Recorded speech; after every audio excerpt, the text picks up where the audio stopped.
네, 반갑습니다. 복된 주일입니다. 우리 주님께서 우리를 살리시고 부활하신 복된 주일입니다. 오늘도 주께서 주시는 은혜를 따라서 예배를 올려드리겠습니다. 우리 다 같이 일어나셔서 묵상으로 기도하시겠습니다. 진리가 예수 안에 있는 것 같이 너희가 참으로 그에게서 듣고 또한 그 안에서 가르침을 받았을진데 너희는 유혹의 욕심을 따라 썩어져가는 구습을 따르는 옛사람을 벗어버리고 오직 너희 심령이 새롭게 되어 하나님을 따라 의와 진리의 거룩함으로 지으심을 받은 새 사람을 입으라. 아멘. 전계신 하나님, 오늘도 주님께서 우리와 함께 하시고 오늘도 그 천국 백성으로 점점 주님의 진리를 따라서 살아갈 수 있는 그런 은혜를 주시니 감사합니다. 오늘도 진리의 말씀을 듣고 진리 안에서 예수 그리스도의 옷을 입고 점점 예수님 닮아가기를 원하오니 우리 속에 있는 모든 거짓 것들이 벗어지게 하여 주시고 악한 영의 역사들이 떠나가게 하여 주시고 하나님의 역사를 만나며 하나님 은혜를 통하여서 점점 예수 그리스도의 그 나라에 합당한 백성으로 살아갈 수 있도록 축복하여 주옵소서. 예수님의 이름으로 기도합나이다. 아멘. 우리 다 같이 찬송가 25장입니다. 찬송가 25장입니다.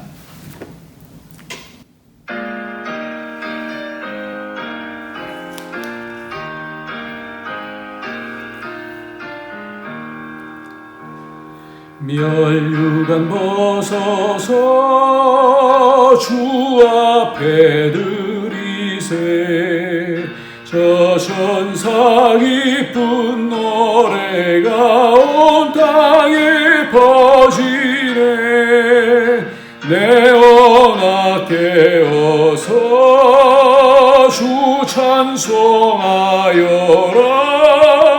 온 백성 죄를 속하신 만왕의 왕일세 멸류관 벗어서 주 앞에 드리세 그 손과 몸의 상처가 영광 중 퍼임나네 하늘의 천사도 그 영광 보고서 고난의 신비 알고자 늘 음모하도다 멸류관 벗어서 주 앞에 드리세 온 세상 전쟁 그치고 참 평화 오겠네 주 보좌 앞에서 온 백성 엎드려 그 한량없는 영광을 찬송합니다.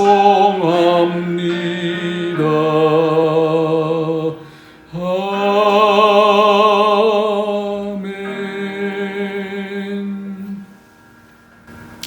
우리 죄를 사해 주신 우리 주 예수 그리스도의 보혈의 피를 통하여서 우리가 새롭게 됩니다. 하나님의 영광을 아는 자들로서 되어지고 그 나라를 사모하는 자가 되어집니다. 점점 바뀌어져야 됩니다.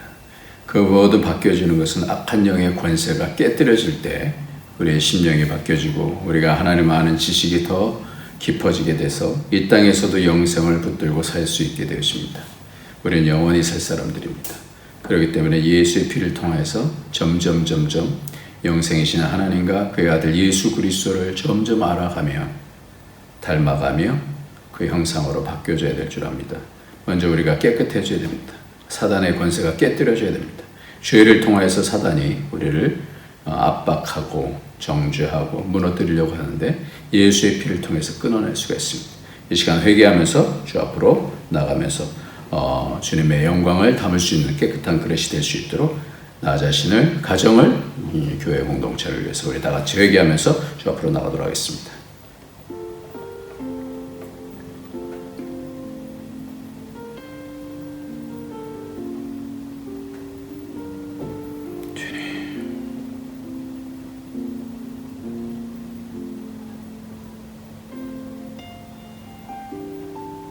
주님,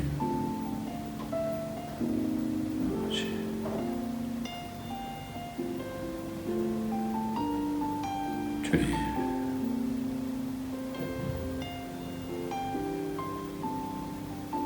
주님, 주님 도와주시옵소서. 예수를 알려주시고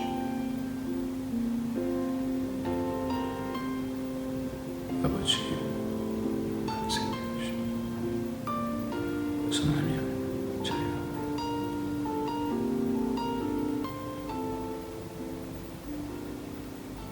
하나님 아버지, 예수 그리스도를 통해서 우리의 모든 죄들을 사해 주시고 점점 예수의 권세, 하나님의 아들의 권세로 회복시켜 주시니 감사합니다. 하나님, 오늘도 예수의 권세는 능력이 있어서 악한 영의 권세 깨뜨려 죄의 권세 깨뜨려 주시오니 하나님, 오늘도 우리 속에 있는 모든 더러워진 것들 예수의 피로 씻어 주시고 가정 가운데, 교회 공동체 가운데 우리가 있는 모든 곳이 점점 하나님의 뜻을 더 분별하며 하나님을 따라가며 하나님의 능력으로 하나님 나라가 되어질 수 있도록 축복하여 주옵소서. 예수의 피의 권세로 우리를 심령을 치료하시고 우리 몸을 치료하여 주시고 새롭게 하여 주셔서 성령의 인도함 받을 수 있도록 축복하여 주시고 하나님 앞으로 가까이 갈 수 있는 그런 은혜가 있도록 이 시간에 예수의 피로 덮어 주시옵소서. 예수님의 이름으로 기도합나이다. 아멘. 하나님 말씀 보겠습니다. 하나님 말씀은 누가복음 23장 말씀입니다. 누가복음 23장 13절부터 25절까지 말씀입니다. 누가복음 23장 13절부터 25절까지 말씀입니다. 같이 읽도록 하겠습니다. 시작. 빌라도가 대제사장들과 관리들과 백성을 불러 모으고 이르되 너희가 이 사람이 백성을 미혹하는 자라 하여 내게 끌고 왔도다. 보라, 내가 너희 앞에서 신문하였으되 너희가 고발하는 일에 대하여 이 사람에게서 죄를 찾지 못하였고 헤롯이 또한 그렇게 하여 그를 우리에게 도로 보내었도다. 보라, 그가 행한 일에는 죽일 일이 없느니라. 그러므로 때려서 놓겠노라. 우리가 일제히 소리질러 이르되 이 사람을 없이 하고 바라바를 우리에게 놓아주소서 하니 이 바라바는 성중에서 일어난 밀란과 살인으로 말미암아 옥에 갇힌 자로라. 빌라도는 예수를 놓고자 하여 다시 그들에게 말하되 그들은 소리질러 이르되 그를 십자가에 못 박게 하소서, 십자가에 못 박게 하소서 하는지라. 빌라도가 세 번째 말하되 이 사람이 무슨 악한 일을 하였느냐? 나는 그에게서 죽일 죄를 찾지 못하였나니 때려서 놓으리라 하니 그들이 큰 소리로 재촉하여 십자가에 못 박기를 구하니 그들이 소리가 이긴지라. 이에 빌라도가 그들이 구하는 대로 하기를 언도하고 그들이 요구하는 자 곧 밀란과 살인으로 말미암아 옥에 갇힌 자를 놓아주고 예수는 넘겨주어 그들의 뜻대로 하게 하니라. 아멘.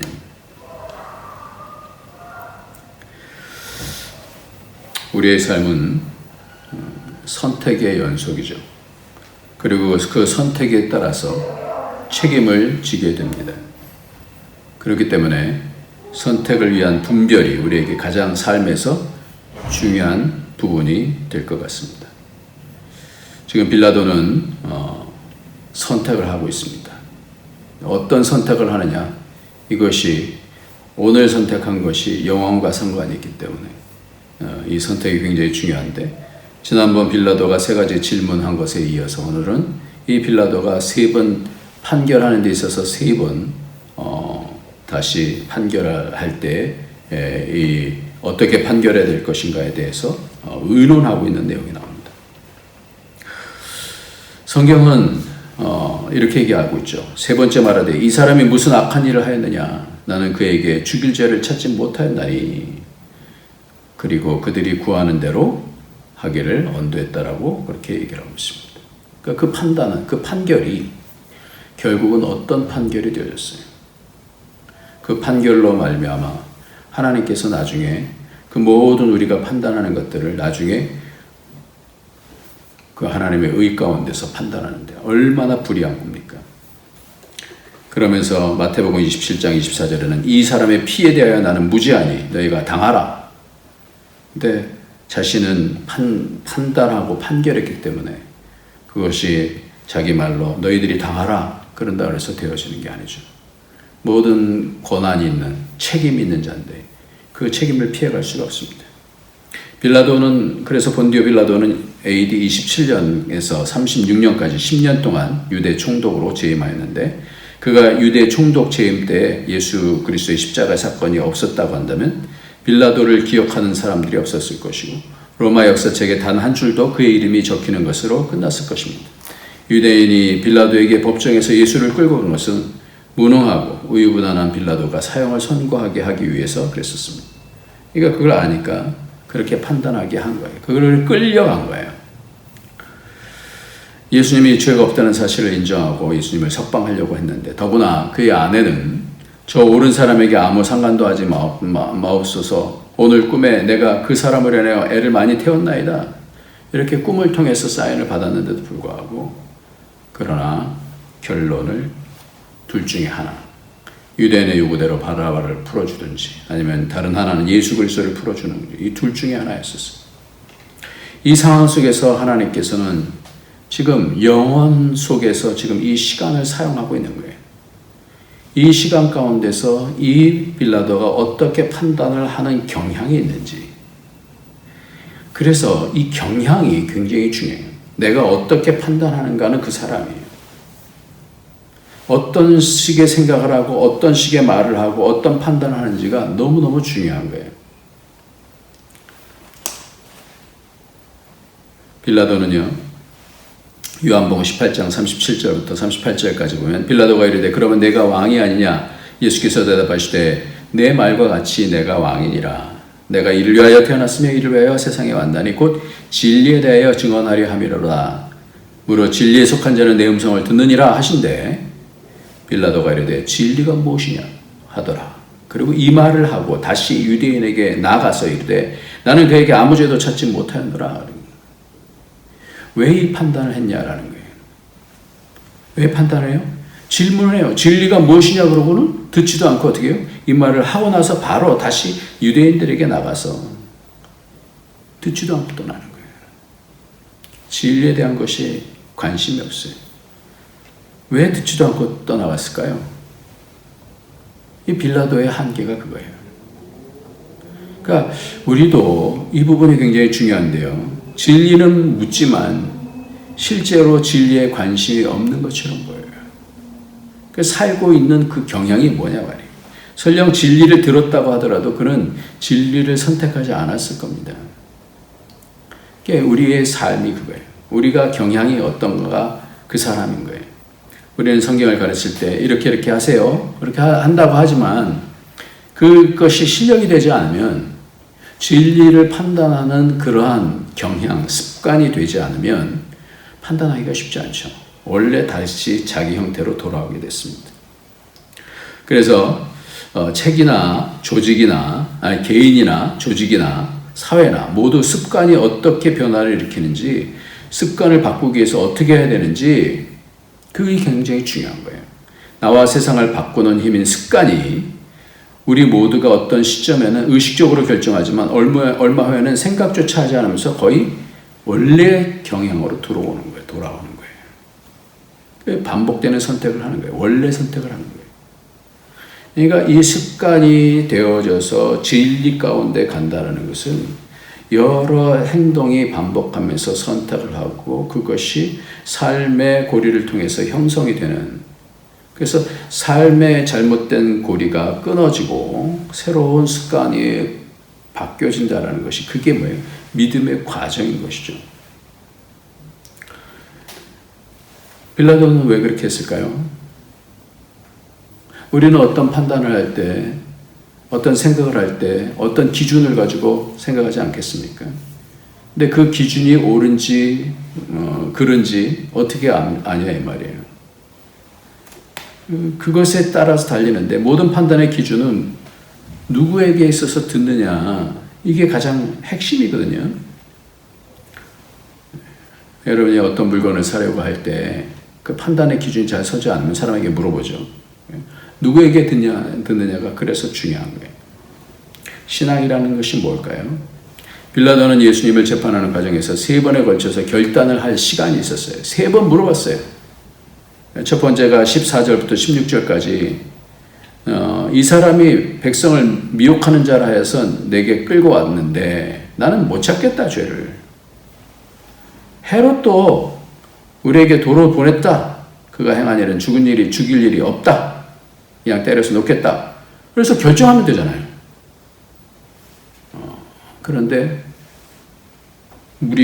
두 번째로 무리가 일제히 소리질러 이 사람 없이 하고 바라바를 우리에게 놓아주소서 하니, 이 바라바는 성중에서 일어난 밀란과 살인으로 이 사람은 분명히 죄목이 있는 사람이에요.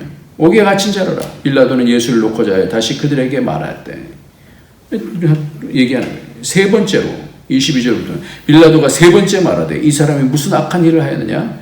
나는 그에게서 죽일 죄를 찾지 못하였나니 때려서 놓으리라. 그들이 더 큰 소리로 재촉하여 십자가에 못 박기를 구하니 그들의 소리가 이긴지라. 마음의 경향이 있긴 있었어요. 진리를 판단하고 옳은 대로 자기가 책임져야 되니까. 그런데 소리가 컸어요. 더 컸어요. 그들의 소리가 컸어요.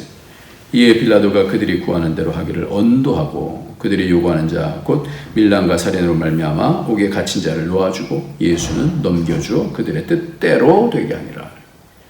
가장 악한 판결이죠. 우리는 선택을 합니다. 진리로 선택을 하면 하나님 나라가 오게 되죠. 그런데 내 습관대로, 내 유익대로, 내 기분대로, 내 논리대로 하면 세상 나라가 옵니다. 이게 굉장히 중요한 거예요. 무슨 선택을 할 거, 무엇을 붙잡느냐, 이게 중요한 거예요. 그러니까 빌라도에게 이 유대인들이 얘기해요.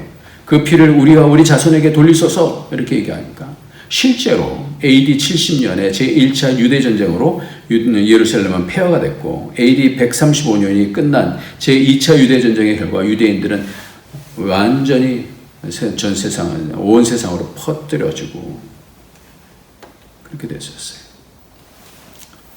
그러니까 이 판단, 이 말하는 거, 우리와 우리 자손에게 돌려서. 우리가 그래서 열심히 진리를 배워야 돼요. 하나님의 말씀을 봐야 돼요. 하나님이 영혼에 대해서 뭐라고 말씀했는지, 부활에 대해서 뭐라고 말씀했는지, 예수님이 그리스도가 된 것이 무엇인지 잘 봐야 돼요. 그래서 붙잡아야 돼요. 요즘 그 공황장애를 가진 사람들이 점점 이렇게 좀 주위에 많아지고 있는 것 같아요. 근데 어떤 형제에게 물어봤었어요. 공황장애가 있는데 아직도 공황장애를 갖고 있냐 그랬더니 그런 부분들을 조금씩 시도를 하는데 사람들이 두려운 부분이 있다 그래요. 그래서 왜 두렵냐 이렇게 얘기했어요. 왜 두렵냐 그랬더니 한참 생각하는 거예요. 그래서 이 말씀을 같이 나눴어요. 요한복음 8장 29절 나를 보내시니가 나와 함께 하시도다. 나는 항상 그가 기뻐하시는 일을 행함으로 나를 혼자 두지 아니하셨나이다. 32절 진리를 알지니 진리가 너희를 자유롭게 하리라. 진리가 자유롭게 하는 그 뭔가 잘못된 정보가 있으면 거기 묶여 있으면 자유하지 않는 거예요. 왜 두려워하는지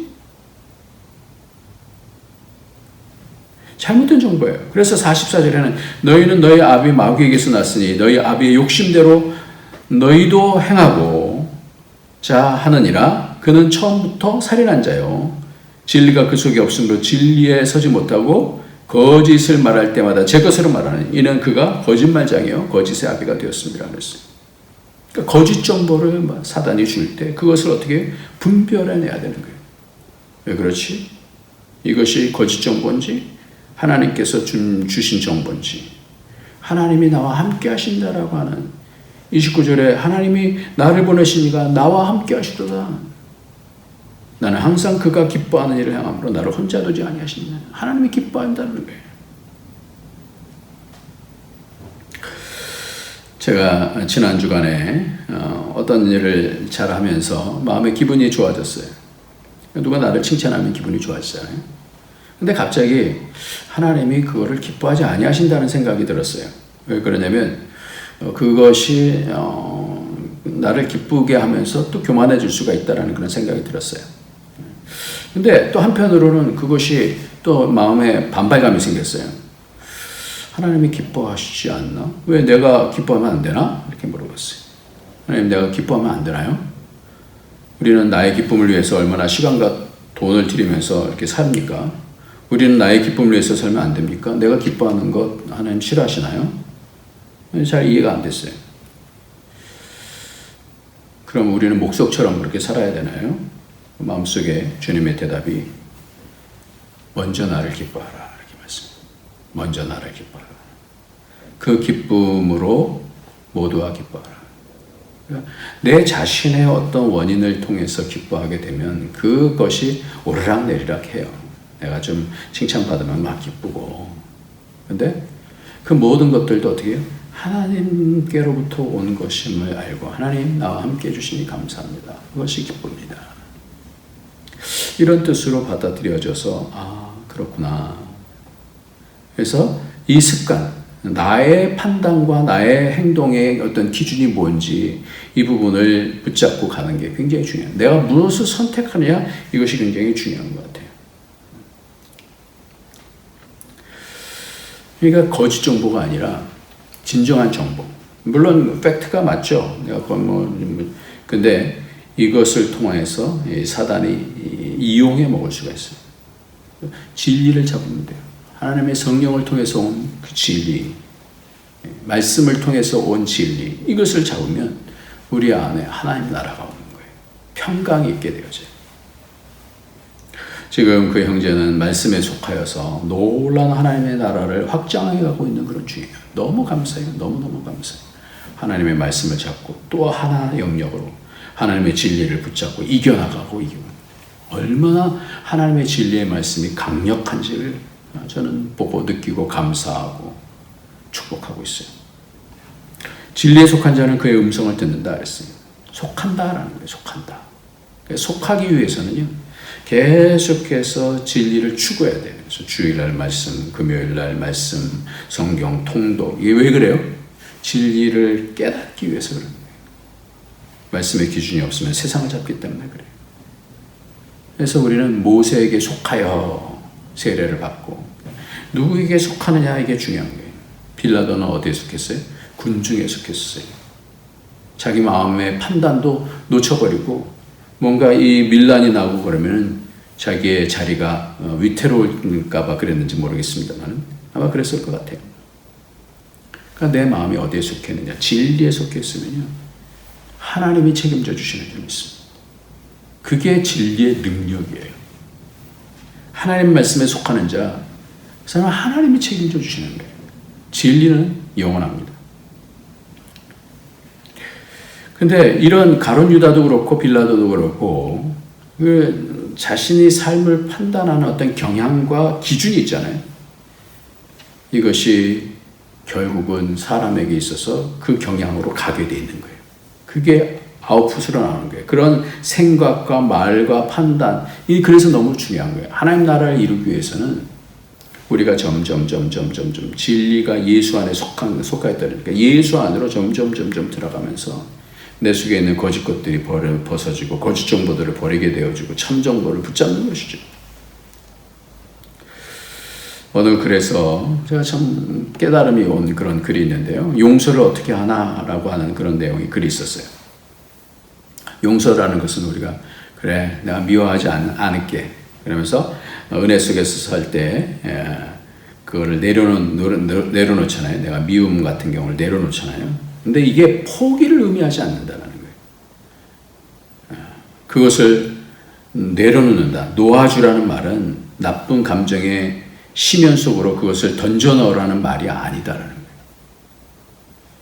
그걸 그냥 모르는 척 심연 속으로 내 나쁜 감정만 미운 감정, 원망스러운 거 이런 것들을 내가 용서해야 되니까 심연 속으로 이렇게 밀어넣는 거. 그래서 내 마음대로 아무렇게나 버리는 것이 아니다라는 거예요. 용서라는 것은 뭐냐? 그것을 하나님께 드린다라는 거예요. 하나님.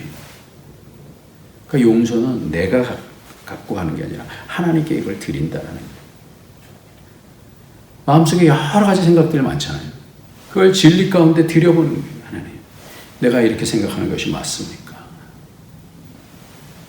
우리는 자신에게 일어난 일에 무거운 짐을 하나님께 드리기로 결심합니다. 하나님이 상대방을 다루어 주실 것을 믿고 결심합니다. 자신이 꼭 붙잡고 있던 지난날의 고통을 하나님의 손에 내려놓습니다. 기도하는 거예요. 기도하면 용서가 가능하게 됩니다. 즉 불가능한 것을 가능하게 만듭니다. 예수님과 스데반은 살인자들을 똑바로 쳐다보면서 당신을 용서합니다라고 말하지 않았어요. 하늘을 올려다보며 하나님 저들을 용서하여 주옵소서. 그 용서가 하나님께로 드려지는 거예요. 그것이 좋은 시작점이라는 거예요. 하나님께로 드려져서 하나님의 마음을 붙들고 내가 용서하는 것이지, 내가 용서해야지 해서 용서가 되어지지 않는다라는 거예요. 말씀을 마치겠습니다.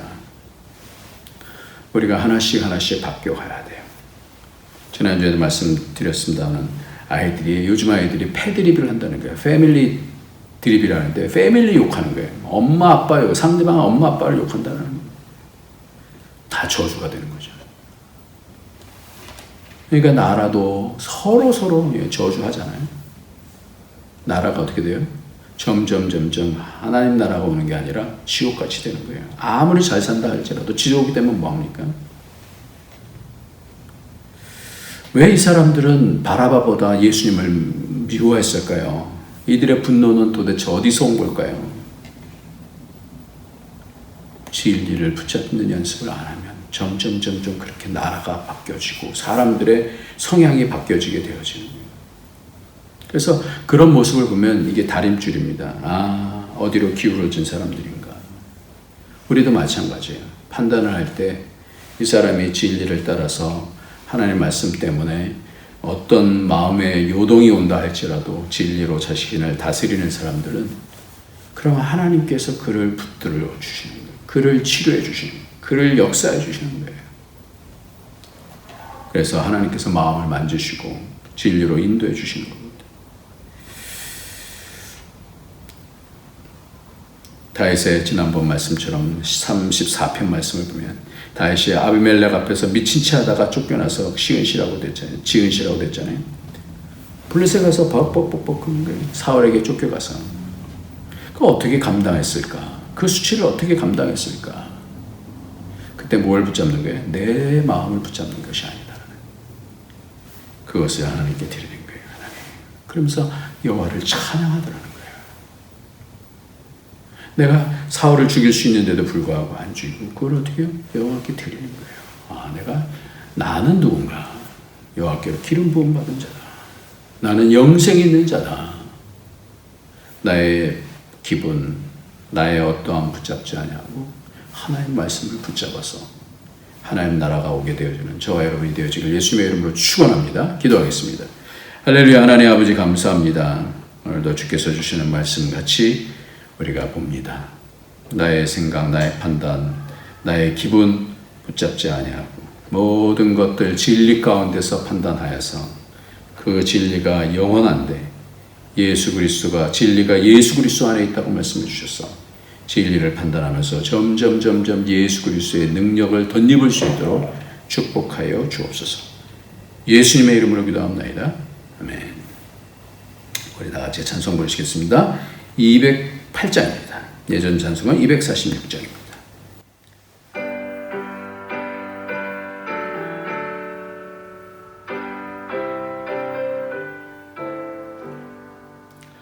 내 주의 나라와 주 계신 성전과 피 흘려 사신 교회를 늘 사랑합니다.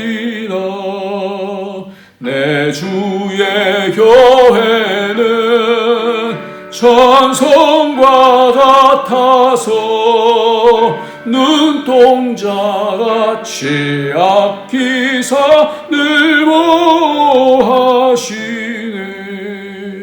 이 교회 위하여 눈물과 기도로 내 생명 다하기까지 늘 봉사합니다. 성도의 교제와 교회의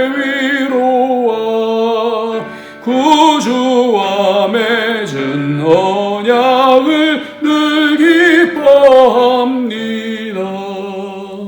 하늘의 영광과 베푸신 은혜가 진리와 함께 영원히 시온에 넘치네. 아멘.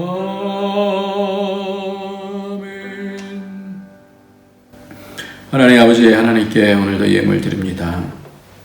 우리의 마음을 드립니다. 우리의 생각 드립니다. 하나님 받아주시고 하나님의 거룩하신 뜻을 알려주시고 그 마음 부어주셔서 이 땅에서 승리하면서 살 수 있도록 하나님 진리 말씀 중심으로 살 수 있도록 축복하여 주옵소서.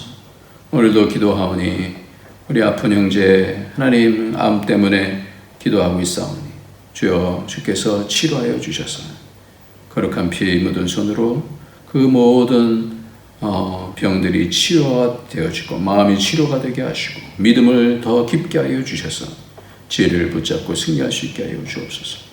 함께 예배하는 모든 주의 성도들 하나님께서 축복하여 주시고 기름 부어 주시고 하나님의 성령으로 위로하여 주시고 때마다 일마다 예수 그리스도의 능력 가운데서 승리할 수 있도록 주께서 함께하여 주옵소서. 오늘도 모든 병을 치료하시고 우리의 마음을 치료하여 주시고 새롭게 하시는 예수님의 이름으로 감사하며 기도합나이다. 아멘. 이제는 우리 주 예수 그리스도의 무한하신 은혜와 독생자 아낌없이 주신 하나님의 크신 사랑 성령의 교통교제 충만 인도하심이 오늘도 분명한 선택을 하기 위해서 점점 예수 안에 진리를 붙들고 승리하기를 원하는 모든 죄의 권속들 머리에 그 가정 위에 그 하는 모든 일들 위에 우리 안디옥 교회 위에 이제로부터 영원토록 함께 있을지어다. 아멘.